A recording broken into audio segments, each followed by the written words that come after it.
দেশের তাপপ্রবাহ অব্যাহত থাকলেও আগামী ২৪ বা ২৫ তারিখের আগে তা কমার সম্ভাবনা নেই বলে জানিয়েছে আবহাওয়া অধিদপ্তর।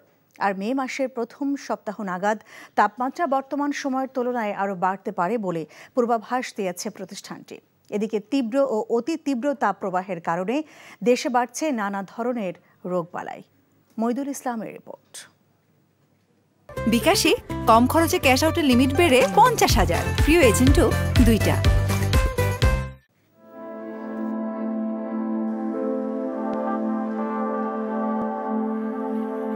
বৈশাখে গনগনে সূর্যের তীব্র তাপপ্রবাহে ওষ্ঠাগত মানুষ একটু ছায়া পেলেই আশ্রয় নেওয়ার চেষ্টা। তৃষ্ণা নিবারণ করতে মানুষের পাশাপাশি পশু পাখি যেন জল খুঁজে ফেরে প্রতিনিয়ত। গত কয়েকদিনের তাপপ্রবাহে এমন অবস্থা রাজধানী জুড়ে। যে রোদের জন্য তো বট গাছের নিচে আসে টিপলে আইলে তৃতীয়বার এটা টিপলে যাইতে মন চায় না। আবহাওয়া অধিদপ্তর বলছে, বিগত কয়েক বছরে এপ্রিল মাসে যে পরিমাণ বৃষ্টিপাত রেকর্ড করা হয় এবছর সেই তুলনায় অনেক কম। আর আগামী ২৪ বা ২৫ এপ্রিলের আগে রাজধানীতে তেমন বৃষ্টির সম্ভাবনা নেই, যে কারণে তাপপ্রবাহ অব্যাহত থাকবে বলে জানিয়েছে প্রতিষ্ঠানটি। ২৪-২৫ তারিখে বিচ্ছিন্নভাবে হয়তো দুই এক জায়গায় কিছু বৃষ্টিপাতের সম্ভাবনা আছে, তবে উল্লেখযোগ্য এরকম বড় আকারে কোনো বৃষ্টিপাতের সম্ভাবনা নেই। ফলে ২৪-২৫ তারিখে কিছুটা তাপমাত্রা কমতে পারে। আর এখন যে তাপমাত্রা আছে, যে তীব্র থেকে অতি তীব্র, এর পাশাপাশি কিন্তু এই যে তাপমাত্রা যেটা আছে সর্বোচ্চ তাপমাত্রা, সেটা স্বাভাবিকের চেয়ে 1 থেকে 2 ডিগ্রি সেলসিয়াস বেশি আছে। পাশাপাশি কিন্তু সর্বনিম্ন যে তাপমাত্রা অর্থাৎ রাতের যে তাপমাত্রা, সেটা কিন্তু স্বাভাবিকের চেয়ে 4 থেকে 5 ডিগ্রি সেলসিয়াস পর্যন্ত বেশি আছে। এদিকে তীব্র গরমের কারণে হিট স্ট্রোক সহ নানা ধরনের রোগবালাইতে আক্রান্ত হচ্ছে মানুষ। হাসপাতালে বাড়ছে রোগীদের ভিড়। তাই গরমের মধ্যে জরুরি প্রয়োজন ছাড়া ঘর থেকে বের না হওয়ার পরামর্শ চিকিৎসকদের। তীব্র তাপে জনজীবন অতিষ্ঠ, বিশেষ করে বয়স্ক, গর্ভবতী নারী, শিশু এবং দীর্ঘমেয়াদী রোগে যারা আক্রান্ত তারা বেশি অসুস্থ হয়ে পড়ছে। প্রথম অসুস্থতা হচ্ছে, যেটি সবচেয়ে বেশি দৃষ্টিগ্রাহ্য, সেটি হচ্ছে হিট স্ট্রোক। ইতিমধ্যেই সারা দেশে বেশ কয়েকজন মানুষ হিট স্ট্রোকে মারা গিয়েছে এবং অনেকেই হাসপাতালে ভর্তি হয়েছে। তাপপ্রবাহের কারণে যখন অতিষ্ঠ মানুষ, তখন অনেকে রাস্তার পাশের অনিরাপদ পানি এবং শরবত পানের কারণে পানিবাহিত রোগে আক্রান্ত হচ্ছেন। তাই তৃষ্ণা নিবারণের জন্য সবাইকে নিরাপদ পানি পানের পরামর্শ চিকিৎসকদের। মইদুল ইসলাম, এনটিভি নিউজ, ঢাকা। দর্শক, তাপপ্রবাহের খবর জানতে এবারে যাব মাগুরায়। সেখানে আছেন আমাদের স্টাফ করেসপন্ডেন্ট শফিকুল ইসলাম শফিক। শফিক, গরমে খেটে খাওয়া মানুষের কি অবস্থা? প্রচন্ড তাপদাহ চলছে সারা দেশ জুড়ে। আমরা মাগুরার খবর জানতে চাই আপনার কাছ থেকে।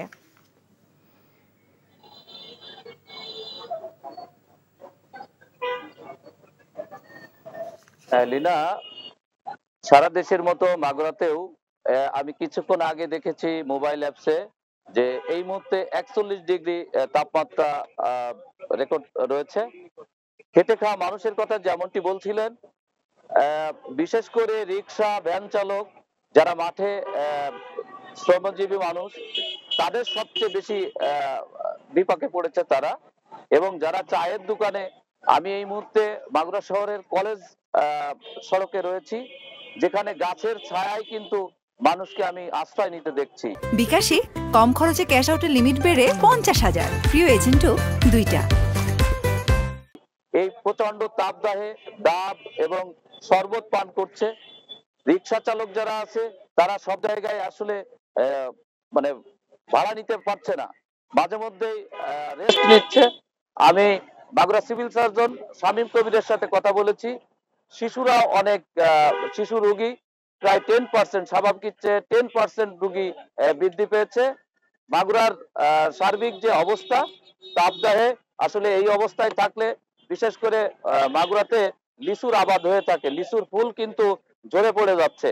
এটি কৃষি ডিপার্টমেন্ট থেকে আমাদের বলা হয়েছে, এটি যদি আর 2-1 দিন পরে যদি বৃষ্টি না হয়, সেক্ষেত্রে লিচুর উৎপাদন ব্যাহত হতে পারে। এই ছিল মাগুরার এই তাপদাহের সর্বশেষ খবর। লীনা, জানছিলাম মাগুরা থেকে সেখানকার তাপ প্রবাহের খবর। মুক্তিযুদ্ধে প্রথম গোলন্দাজ বাহিনী মুজিব ব্যাটারির স্মরণে চট্টগ্রামে নির্মিত বঙ্গবন্ধু শেখ মুজিব ব্যাটারি কমপ্লেক্সের উদ্বোধন করেছেন প্রধানমন্ত্রী শেখ হাসিনা। উদ্বোধন শেষে কমপ্লেক্সটি ঘুরে দেখেন সরকার প্রধান। পরে এক দরবারে সকল পদবীর সেনা সদস্যদের উদ্দেশ্যে রাখা বক্তব্যে শেখ হাসিনা ফোর্সেস গোল 2030 বাস্তবায়নে সশস্ত্র বাহিনীর সবার সহযোগিতা কামনা করেন। চট্টগ্রাম থেকে অজিত আইচে ক্যামেরায় রিপোর্ট করছেন ফাহাদ মোহাম্মদ। রেজিমেন্ট অফ আর্টিলারির প্রথম ফিল্ড ব্যাটারি, যার নামকরণ করা হলো মুজিব ব্যাটারি বাংলাদেশের প্রথম আর্টিলারি ইউনিট বা ভারী অস্ত্র সম্বলিত ইউনিট। মুক্তিযুদ্ধ চলাকালীন আগস্টের প্রথম সপ্তাহে পাকিস্তান থেকে পালিয়ে আসা গোলন্দাজ বাহিনীর ৮০ জন বাঙালি সদস্যকে নিয়ে এই বাহিনী গঠিত হয়। মুজিব ব্যাটারির ৬টি প্রথম এই গোলন্দাজ বাহিনীর স্মরণে চট্টগ্রামে তৈরি হয়েছে কমপ্লেক্স। মুজিব ব্যাটারির স্মারক ও ঐতিহ্য আগামী প্রজন্মের সামনে তুলে ধরতে চট্টগ্রাম আর্টিলারি সেন্টার ও স্কুলে নির্মিত শেখ মুজিব ব্যাটারি কমপ্লেক্সের উদ্বোধন করেন প্রধানমন্ত্রী শেখ হাসিনা। পরে নবনির্মিত বঙ্গবন্ধু শেখ মুজিব ব্যাটারি কমপ্লেক্সে স্থাপিত আর্টিলারি জাদুঘর পরিদর্শন করেন সরকার প্রধান।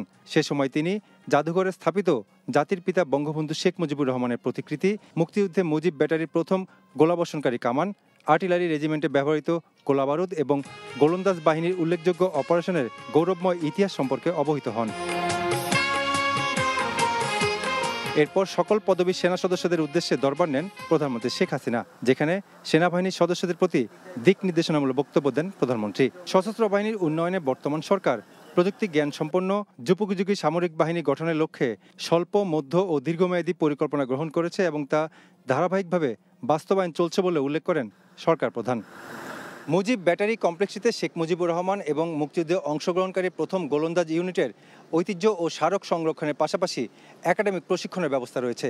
সবার জন্য উন্মুক্ত এই কমপ্লেক্সটি পরিদর্শন করে মুক্তিযুদ্ধের দুঃসাহসিক সব অভিযানের কথা জানতে পারবেন সাধারণ মানুষ। Fahad Mohammad, NTV news, Chattogram. আসন্ন বড় মৌসুমে সরকার ৩২ টাকা করে ধান, সিদ্ধ চাল ৪৫ টাকা, আতপ চাল ৪৪ টাকা এবং ৩৪ টাকা দরে গম সংগ্রহ করবে। আজ সচিবালয়ে অনুষ্ঠিত খাদ্য পরিকল্পনা ও পরিধারণ কমিটির সভায় এই মূল্য নির্ধারণ করা হয়। খাদ্যমন্ত্রী সাধনচন্দ্র মজুমদারের সভাপতিত্বে এই বৈঠক অনুষ্ঠিত হয়। গত বড় মৌসুমে ধান চালের সংগ্রহ মূল্য ছিল যথাক্রমে ধান ৩০ টাকা, সিদ্ধ চাল ৪৪ টাকা এবং গম ৩৫ টাকা। চলতি মৌসুমে মন্ত্রণালয়ের পক্ষ থেকে ৫ লাখ টন ধান, ১১ লাখ টন সিদ্ধ চাল, ১ লাখ টন আতপ চাল এবং ৫০,০০০ টন গম সংগ্রহের লক্ষ্যমাত্রা নির্ধারণ করা হয়েছে। এ সময় এক প্রশ্নের জবাবে চালের বস্তায় মূল্য উল্লেখ করে বিক্রির কার্যক্রম শুরু হয়েছে জানিয়ে খাদ্যমন্ত্রী সাধনচন্দ্র মজুমদার বলেছেন, ব্যবসায়ীদের আর সময় দেওয়া হবে না, প্রয়োজনে আইন প্রয়োগ করা হবে। সবাই কার্যকর করেনি। আমরা অলরেডি জেলা প্রশাসকদের সাথে আমরা মিটিং করেছি, জেলা প্রশাসক মিলালাদের সাথে মিটিং করেছে। তারপরে যদি না হয় তাহলে আমরা মানে আইনের আশ্রয়ে চলে যাব, আইনগত ব্যবস্থা। ব্যবসায়িকদের সময় চেয়েছিল, সময় দিলে সময় চাইতেই থাকবে, এখানে সময়ের কোনো ব্যাপার নাই। সময় আমরা যেটা বেঁধে দিয়েছি ৫৫ দিন সময় দেওয়া হয়েছে, এটা এনাফ সময়। বাংলাদেশ কারিগরি শিক্ষা বোর্ড সার্টিফিকেট জালিয়াতির সাথে জড়িত থাকার অভিযোগে কারিগরি শিক্ষা বোর্ডের চেয়ারম্যানের স্ত্রী সেলেহা পারভিনকে গ্রেফতার করেছে ডিবি পুলিশ। দুপুরে ডিএমপির মিডিয়া সেন্টারের সংবাদ সম্মেলনে সংস্থাটির প্রধান হারুন অর রশিদ জানান, বোর্ড চেয়ারম্যানকেও জিজ্ঞাসাবাদের জন্য ডাকা হবে। জড়িত থাকার প্রমাণ পেলে তাকেও গ্রেফতার করা হবে। রাজধানী উত্তরা থেকে পারভিনকে গ্রেফতার করা হয় জানিয়ে ডিবি প্রধান বলেন, জালিয়াতির সাথে জড়িত বেশ কয়েকজন ব্যক্তিকে শনাক্ত করা হয়েছে। গ্রেফতারকৃত পারভিন অপরাধ স্বীকার করেছে বলে জানান হারুন। সোমালীয় জলদস্যু কবল থেকে মুক্ত বাংলাদেশি জাহাজ এমভি আবদুল্লাহ দুবাইয়ের স্থানীয় সময় দুপুর ২টায় দুবাইয়ের হামরি বন্দরে নোঙর করেছে। কেএসআরএম এর প্রধান নির্বাহী মেহেরুল করিম এনটিভিকে জানিয়েছেন, জাহাজটি দুবাই বন্দরে পণ্য খালাসের পর ২৩ নাবিকের মধ্যে ২ জন ফ্লাইটে দেশে ফেরার আগ্রহ প্রকাশ করেছেন। এরপর বাংলাদেশ থেকে বিকল্প ২ জন দুবাই যাওয়ার পর বাকি নাবিকরা জাহাজটি নিয়ে দেশে ফিরবেন। এমভি আবদুল্লাহকে গত ১২ মার্চ সোমালীয় উপকূলে জলদস্যুরা ছিনতাইকারীর কবলে ৩১ দিন পর মুক্তি হয়। বর্তমানে জাহাজের সব নাবিক সুস্থ, প্রয়োজনীয় খাবার মজুদ সহ যান্ত্রিক পরিস্থিতি ভালো আছে বলে জানিয়েছেন নাবিকরা।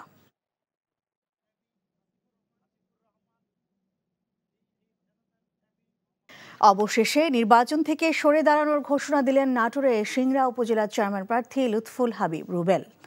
ঢাকায় অবস্থানকারী রুবেল গণমাধ্যমে পাঠানো এক ভিডিও বার্তায় প্রধানমন্ত্রীর নির্দেশনা অনুযায়ী প্রতিমন্ত্রীর স্বজন হিসেবে নির্বাচন থেকে সরে দাঁড়ানোর সিদ্ধান্তের কথা জানান। একই সাথে প্রতিদ্বন্দ্বী প্রার্থী অপহরণের সাথে নিজের সম্পৃক্ততা নেই বলে দাবি করেন রুবেল। গত 15 এপ্রিল মনোনয়নপত্র দাখিলের শেষ দিনে সিংড়া উপজেলার প্রতিদ্বন্দ্বী চেয়ারম্যান প্রার্থী দেলোয়ার হোসেনকে জেলা নির্বাচন অফিস থেকে অপহরণ করে মাইক্রোবাসে তুলে নিয়ে নির্যাতন চালায় সন্ত্রাসীরা। এই ঘটনায় মামলা হলে পুলিশ ধারাবাহিক অভিযান চালিয়ে 3 জনকে গ্রেফতার করে, জব্দ করে মাইক্রোবাসটি। তার ভেতর থেকে উদ্ধার করা হয় 11টি দেশীয় অস্ত্র ও প্রার্থী রুবেলের নির্বাচনী লিফলেট। আফ্রিকার দেশ মধ্য আফ্রিকান প্রজাতন্ত্রে ফেরি ডুবির ঘটনায় কমপক্ষে 58 জন নিহত হয়েছেন। ব্রিটিশ সংবাদ মাধ্যম বিবিসি জানায়, মধ্য আফ্রিকান প্রজাতন্ত্রে যাত্রীবাহী ফেরি ডুবে যাওয়ার পর অন্তত 58 জনের মৃত্যু হয়েছে বলে দেশটির কর্মকর্তারা জানিয়েছেন। নৌযানে থাকা 300 জনের বেশিরভাগই গত শুক্রবার একটি অন্ত্যেষ্টিক্রিয়ার অনুষ্ঠানে যাচ্ছিলেন এবং পথিমধ্যে এটি ডুবে যায়। বাঙ্গুয়ের কাছে এমপোকো নদীতে ফেরিডুবি ও প্রাণহানির এই ঘটনা ঘটে। মধ্য আফ্রিকান প্রজাতন্ত্রে নৌকাডুবির জেরে এমন বিপর্যয়ের ঘটনা অস্বাভাবিক নয়। বিকাশে কম খরচে ক্যাশ আউটের লিমিট বেড়ে 50,000, প্রিয় এজেন্টও 2টা।